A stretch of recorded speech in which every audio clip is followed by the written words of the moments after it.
पाक सल्लल्लाहु अलैहि वसल्लम का फरमाने आने शान है कि खुद हक़ तआला शानहू और उसके फरिश्ते सहरी खाने वालों पर रहमत नाज़िल फरमाते हैं। हुज़ूर पाक सल्लल्लाहु अलैहि वसल्लम का फरमाने आने शान है कि खुद हक़ तआला शानहू और उसके फरिश्ते सहरी खाने वाले पर रहमत फरमाते हैं।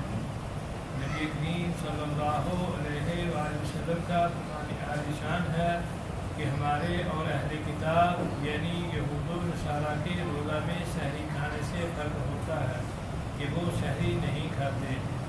एक जगह इरशाद है कि सहरी खाया करो कि इसमें बरकत है, एक जगह इरशाद है कि 3 चीज़ों में बरकत है, जमात में और शुरीर में और सहरी खाने में। इस हदीस में जमात से आम मुराद है नमाज की जमात और हर वो काम जिसको मुसलमानों की जमात मिलकर करे कि अल्लाह की मदद उसके साथ फरमाई गई है। और शरीर गोश्त में पकी हुई रोटी कहलाती है जो नहायत लजीज खाना होता है। नबी पाक सल्लल्लाहु अलैहि वसल्लम जब किसी सहाबी को अपने साथ सहरी खिलाने के लिए बुलाते तो इरशाद फरमाते कि आओ बरकत का खाना खा लो। एक हदीस पाक में इरशाद है कि सहरी खाकर रोज़ा पर कुव्वत हासिल करो और दोपहर को सोकर अखीर शब के उठने पर गुजर जाओ।